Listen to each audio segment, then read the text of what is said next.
Chapter 5. What Lives Below. The air grew colder as they descended, the faint hum from the satellites fading with each step. The stairs were steep, carved into the earth, their walls lined with rusted metal that seemed to amplify every sound, the scrape of boots, the faint echo of breathing. Stan moved with practiced ease, his voice carrying back through the gloom. The satellites aren't just a fence, they're a dome.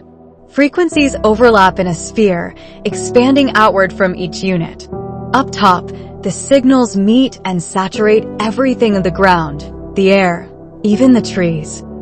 He listened in silence, letting one hand trail the cool metal of the wall. But down here, Stan continued, his voice calm, almost detached. We're below the threshold. Far enough that the signal barely touches us. The world up there might be a hallucination waiting to happen, but down here, it's stable. Our hero frowned. Stable, he thought. For how long? A new sound reached them, faint at first but growing louder as they descended, a chorus of barking. Stan stopped, tilting his head toward the sound. That'll be the dogs, he said, a small smile tugging at his lips. This caused him to stiffen, his hand instinctively moving to his knife. A pack? Stan chuckled softly. You could call them that. They're our family pets. They've lived down here with us for years. He hesitated, listening. The barking was sharp, high-pitched, a mixture of excitement and warning. The sound stirred something in him, a strange mix of unease and relief. Natural life. He let out a slow breath, the tension in his shoulders easing slightly. He hadn't realized how much he missed the sound of something real. The barking pulled him somewhere else, a memory unbidden and sharp. He saw his son, barefoot in the yard, laughing as a golden retriever bounded after him. The dog was new to the neighborhood, always trotting up to greet anyone it could find. His son had adored it, the two inseparable for those few weeks before the chaos began. The image shifted, darker now. Squirrels, hundreds of them, pouring into the streets, their tiny bodies moving like a single, writhing mass. The retriever barking, then howling as it tried to protect the boy. The world had tilted then, the familiar turning monstrous in an instant. Hey! Stan's voice snapped him back to the present. Before he could respond, a blinding light flooded the stairwell, spilling down in sharp, bright beams. He instinctively raised a hand to shield his eyes. What the hell, Stan? It's normal, Stan said quickly. Just the motion sensors kicking on. They're programmed to light the way when someone's coming or going. Nothing to worry about. Our main character blinked, lowering his hand. The harsh brightness seemed out of place in the claustrophobic stairwell, but Stan's calm demeanor steadied him. The barking grew louder, echoing from below. They know we're coming, Stan said with a small chuckle. They'll calm down once they've seen you. He nodded slowly, shaking off the memory that had gripped him moments earlier. He forced himself to focus on the present, following Stan deeper into the unknown. The narrow stairwell suddenly widened, the metal walls giving way to open space. He stopped in his tracks, blinking as his eyes adjusted to the new scene. The path opened into a vast, cavernous expanse. The ceiling arched high above, shrouded in shadow, while the ground stretched out in every direction, uneven but surprisingly clear. In the distance, massive caves gaped like dark mouths, their entrances jagged and foreboding. Other tunnels branched off at odd angles, disappearing into the unknown. The air shifted, carrying with it a faint, acrid smell, earthy but tinged with something metallic. It was faint enough to dismiss, but just strong enough to linger at the edges of his senses. A low rumble pulled his attention, followed by the thunder of paws against the ground. 3 mastiff-like dogs barreled toward them, their massive forms rippling with muscle, their ears perked.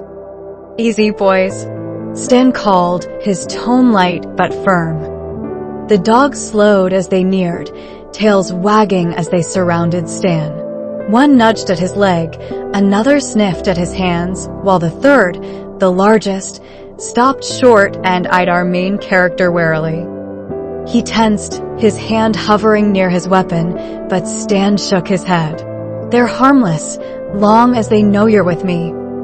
With this, he exhaled slowly, letting his hand drop. The dogs sniffed him over, their dark eyes sharp and curious, before losing interest and trotting ahead. "That's Duke, Tank, and Bella," Stan said, gesturing to each in turn. "The other two are with the kids." "The kids?" he asked, surprised. Stan smirked. "I'll introduce you. But first, we head there." He pointed to a house in the distance, one of 3 scattered across the field. It looked small from here, its shape blurred by the hazy light, but the idea of something as ordinary as a house in this strange underground world felt jarring. As they walked, the curiosity built from glancing at the caves and tunnels that dotted the edges of the field was electrifying. The air seemed to shift as they passed, carrying faint noises, scratches, faint echoes, a distant hum that didn't match the satellite's frequencies. "What's in those tunnels?" he asked, his voice low. "Depends," Stan replied, his tone unreadable. "Some lead to storage. Some lead nowhere." "And the others?" Stan didn't answer immediately, his gaze fixed on the house ahead. "Let's just say it's best to stay on the main paths." Frowning at Stan's words, his curiosity burning. "Must have dumbass on my forehead," he muttered under his breath. The smells grew stronger as they walked, wet earth, oil, and something sharper, like ozone after a lightning strike. He caught himself glancing over his shoulder more than once, the shadows of the caves feeling like eyes. The faint sounds, rustling, scraping, an occasional low moan, set his nerves on edge.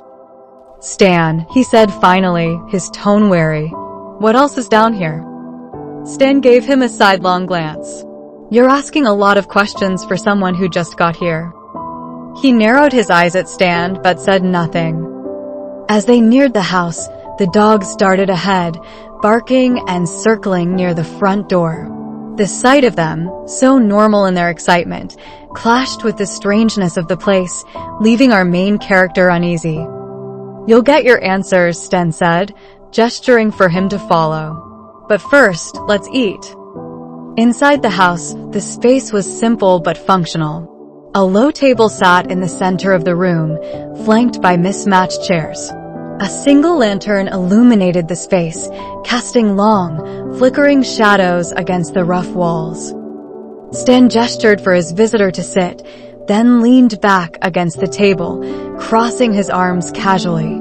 "So," Stan said, breaking the silence. "You got questions?" He didn't hesitate. "Plenty." He leaned forward, resting his forearms on his knees. "For starters, how long have you been here?" "Underground, I mean." Stan raised a brow. "Since the satellites went live, give or take." "That's 5 years? Maybe 6? And you've never left?" "Only to grab supplies. But there's not much worth leaving for these days." His gaze narrowed. "And the family that lived here before? What happened to them?" Stan's expression tightened, but only for a moment. The signal got to them. They stayed too long above ground. Hallucinations, paranoia. They moved on before it got worse. "And you stayed behind?" "Someone had to." Our main character studied Stan's face, searching for any crack in his calm demeanor. "What about the signal down here?" "You're far enough to avoid it, sure, but you're still close." "How do you know it's safe long-term?" Stan's lips twitched into a faint smile. "You're thorough. I like that. But trust me, we've tested it. Monitored ourselves, kept records. No symptoms. Not down here." This wasn't enough to fully convince him. "And the satellites? They're still functioning after all this time? No maintenance issues?" Stan shrugged. "They were built to last. Some kind of advanced tech, something Dark Industries was testing before everything went to hell. As long as they're up there, they keep working. He shifted in his seat. You've got a pretty good setup here. But that smell outside, the noises, what else is down here? Stan's eyes flicked toward the window, his expression briefly clouding. Not everything's perfect, he admitted. The tunnels have their quirks. Sounds carry in strange ways underground. But there's nothing dangerous. And the smell? Earth. Old wiring. The occasional sulfur pocket. He waved a hand dismissively. Nothing that'll kill you. He leaned back, crossing his arms. Why are you telling me all this? You don't even know me. Stan chuckled softly. Because you're here now, and you'll figure it out one way or another. Might as well hear it straight. A long silence stretched between them before our main character finally nodded. Fair enough. He stood, his posture more relaxed now. If you've got anything that needs doing, I don't mind lending a hand.